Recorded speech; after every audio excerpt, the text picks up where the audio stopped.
안녕하세요. 이선옥입니다. 오늘은 다행인 일이지만 슬픈 사건을 하나 얘기 드리려고 합니다. 전북 부안의 상서중학교라는 한 작은 중학교에 송경진이라는 교사가 계셨습니다. 학생들을 성추행했다는 혐의로 교육청에 징계를 기다리다가 조사 과정을 앞두고 2017년 8월에 스스로 목숨을 끊으셨습니다. 이 사건은 여러 면에서 정말 많은 문제를 가진 사건인데요. 여러 차례 언론에 보도도 됐지만 실제 이 교사의 억울한 죽음에 대해서 그 누구도 책임지지 않고 지금까지도 유족들이 이 죽음을 안타까워하고 정말 억울함과 분노 때문에 소송도 하고 진정도 하고 있는 사건입니다. 사건의 시작은 학생들의 오해와 거짓말 이었습니다. 그리고 동료 교사의 음해로 비롯된 사건입니다. 학생들이 7명이 성추행과 폭행을 당했다는 신고를 동료 교사가 교육청과 지역의 경찰서에 접수했습니다. 학교는 바로 이 교사를 분리 조치를 해서 학교에서 쫓아냈습니다. 성폭력 사건의 대응 매뉴얼에 정한 대로 했다고 학교는 주장하고 있습니다. 그런데 경찰 조사가 시작되자 학생들은 자신들이 거짓말을 했고 그 신고 내용은 사실이 아니라고 부인하고 나섰습니다.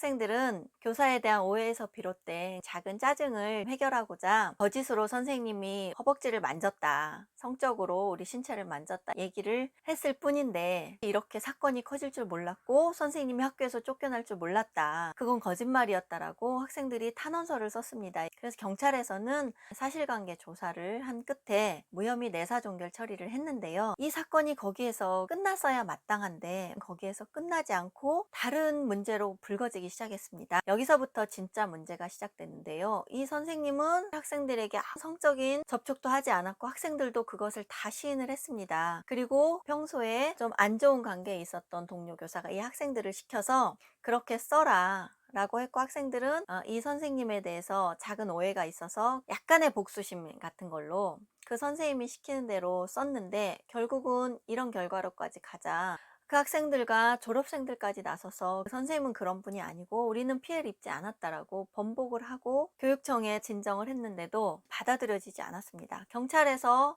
내사종결한 사건을 교육청과 학교에서 어떻게 처리를 하기 시작했냐면 수사기관의 판단과 교육적 차원의 징계는 다르다라고 하면서 이 사건을 조사하겠다고 했습니다. 그러면서 전북 학생인권교육센터라는 센터가 개입을 하게 됩니다. 어떤 기관이냐면 학생인권조례에 의해서 탄생한 교육청 산하기관입니다. 학생인권교육센터의 센터장은 학생인권 옹호관이라는 공무원의 신분을 가지고 학생인권교육 업무를 담당하도록 되어 있는데 이 기관이 사법기관보다 수사기관보다 더 막강한 권한을 휘두르고 있는 것에서 이 비극이 시작됩니다. 전북교육청은 수사기관에서 내사종결했고 피해 학생들도 피해 사실이 없다고 번복하고 나섰고 탄원까지 한 사건에 대해서 그 학생들의 진술을 일제 무시하고 이 학생들을 다시 재조사하지도 않고 이 학생인권교육센터에 이 교사에 대한 조사를 실시합니다. 이 교사는 학생인권교육센터의 조사 과정에서 매우 큰 압박을 느꼈다고 합니다. 왜냐하면 이 사람들에게 교사로서 자기의 직업적 운명이 결정되는 겁니다. 수사기관에서도 무혐의 받은 사건에 대해서 학생인권교육센터의 조사관들은 어떤 판정을 내렸느냐면, 제가 이 교사에 대한 조사 결과를 읽어드리겠습니다.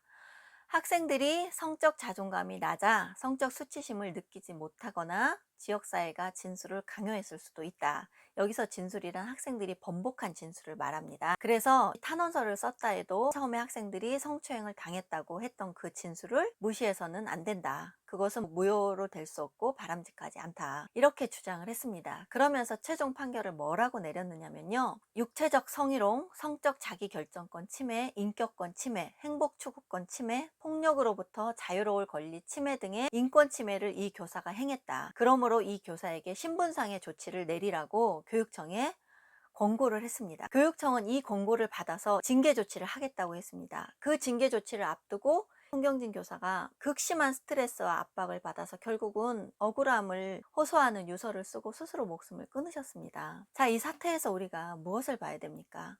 학생인권교육센터는 학생들의 인권에 대한 교육을 하라고 만들어진 기관입니다. 그런데 이 기관에서 수사기관도 하지 않은 교사 권한을 가지고 이 판결을 내려서 교사로서 직무를 빼앗고 직위를 해제하고 교사의 권리를 빼앗는, 그리고 결국은 이 삶을 결정하는 권한을 가진 겁니다. 모두 다 진보적이라고 하는 조직입니다. 인권운동가였고 인권옹호관이라는 이름을 가진 사람들이 이 주장을 펴는 겁니다. 학생들 스스로가 성적 수치심을 비록 못 느꼈다고 하더라도 이것은 수치심을 느낀 상황이다. 수치심을 대리해서 판결을 내린 겁니다. 당사자들이 피해받지 않았고 성적 수치심을 느끼지 않았다고 하는 사건에서 이 인권옹호관이라는 사람들이 내린 판정이 학생들은 성적 자존감이 낮아서 수치심을 못 느낄 수도 있다는 거예요. 수치심이라는 건 당사자가 느끼는 겁니다. 그것을 자신들이 대리해서 느끼는 거예요. 그리고 그것을 결과로 내사종결 처리받은 사건을 다시 권고를 내린 겁니다. 교육청은 징계하겠다고 했습니다. 이 선생님은 내사종결 처리를 4월 달에 처리받고 8월 달까지 학교에 돌아가지 못했습니다. 학생들이 계속 선생님을 학교로 다시 돌아오게 해달라고 탄원을 넣고 호소했는데 그 탄원서를 학생인권교육센터가 가지고 심지어 교육청에 제출하지도 않았습니다. 그리고 자신들의 이 조사 결과를 발표했습니다. 교육청도 학교도 학생인권교육센터도 어디에서도 자기의 말도 이 학생들의 호소도 받아들이지 않는 거예요. 그래서 절박함과 암담함 그리고 압박 끝에 이런 극단적인 선택을 하셨습니다. 자, 이 사태의 주역인 진보교육감이라고 하는 전북교육감 김승환 교육감이 최근에 광주교육청에서 배이상원 교사를 징계한 사건이 있었습니다. 그 교사는 정교조 소속 교사고 페미니스트 교사입니다. 그런데 아이러니하게도 이 페미니스트 교사가 성도덕 교육 시간에 한 교육 내용이 문제가 돼서 학생들로부터 항의를 받고 징계를 받았습니다. 그러자 이 성평등 교육은 정당한 교육이었다고 페미니스트계가 권리 옹호를 하고 나섰습니다.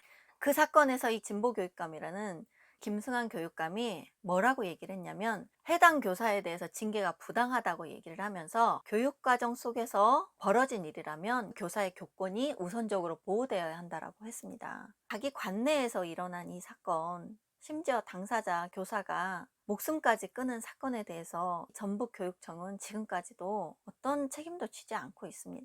교권이 문제라면서요. 교권을 보호해야 된다면서요.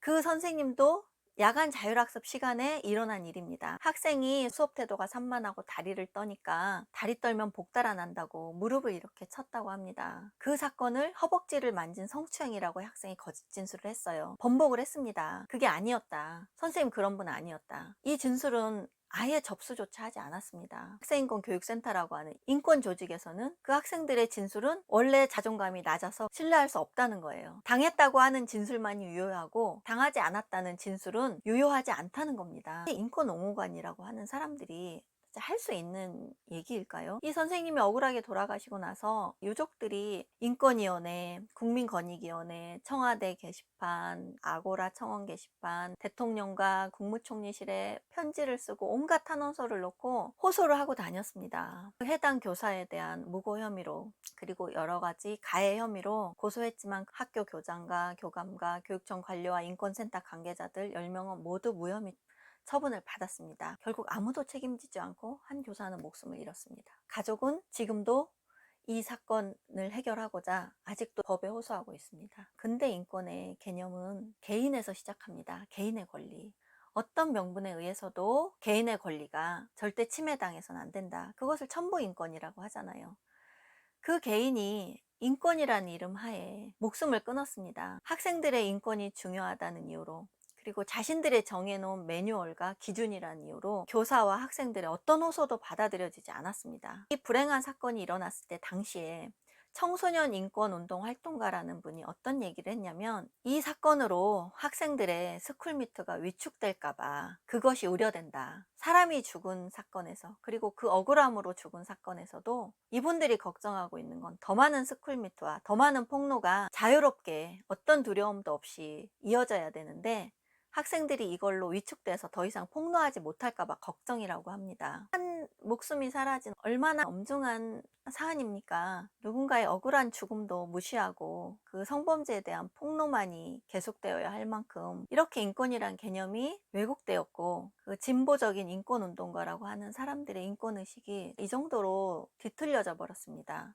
저는 이 송경진 교사 사건을 보면서 진보라는 교육감, 진보적인 인권 운동을 한다는 사람들, 그리고 계속 만들어지고 있는 이 인권교육센터나 이 진보적인 사람들이 장악하고 있는 기관들이 행하고 있는 형태에 자신들 스스로가 정의롭고 올바르다고 하는 그 확신 때문에 정말 한 개인들의 권리, 개인의 인권이 그들에 의해서 침해되고 있고 불행한 일이 일어나고 있는데 아무런 반성도 책임도 성찰도 없습니다. 어디에 가서 호소해야 됩니까? 호소해도 돌아오는 답은 똑같고 이미 끝난 삶을 되돌릴 수 없죠. 이제 3년이 지났는데 유족들은 아직도 고통받고 있습니다. 이 교사의 불명예가 씻어지지 않고 있습니다. 다행히 이번에 서울행정법원에 의해서 업무상 순직 인정을 받으셨습니다. 여기서 또 한 가지, 그 학생들 있잖아요. 이 교사에게 당했다고 학생들이 장례식장에 와서 펑펑 울었다고 합니다. 신고는 학생들이 하지 않았습니다. 동료 교사가 했습니다. 우리들 때문에 결국 선생님이 돌아가셨다고. 그러니까 평생 자책 속에서 살아가야 될 거잖아요. 그 또한 얼마나 이 아이들에게 고통이겠습니까? 그런데 학생인권교육센터라고 하는 곳에서는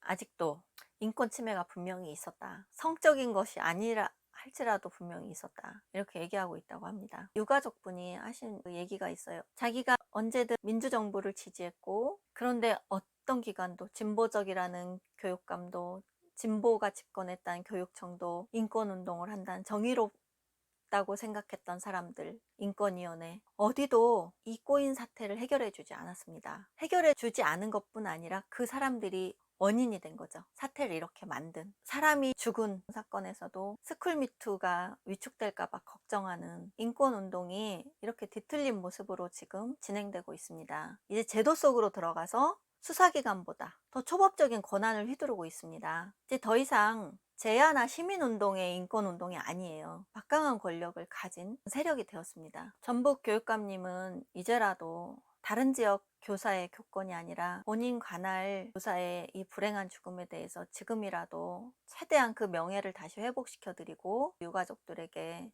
마땅한 배보상 과정을 진행하셨으면 좋겠습니다. 학생인권교육센터도 마찬가지입니다. 그들에게 가진 조사 권한 없애야 된다고 생각합니다. 인권교육을 하라고 만든 조직이 왜 수사 권한에 준하는 조사권을 가지고 있습니까? 지금이라도 바로잡아져야 됩니다. 고 송경진 교사의 불행한 죽음에 대해서 정말 안타까운 마음을 다시 한번 전하고요. 고 송경진 교사의 명복을 빕니다. 유가족께 애도의 마음을 전하면서 오늘 영상 마치겠습니다. 여러분도 같이 애도해 주시기 바랍니다.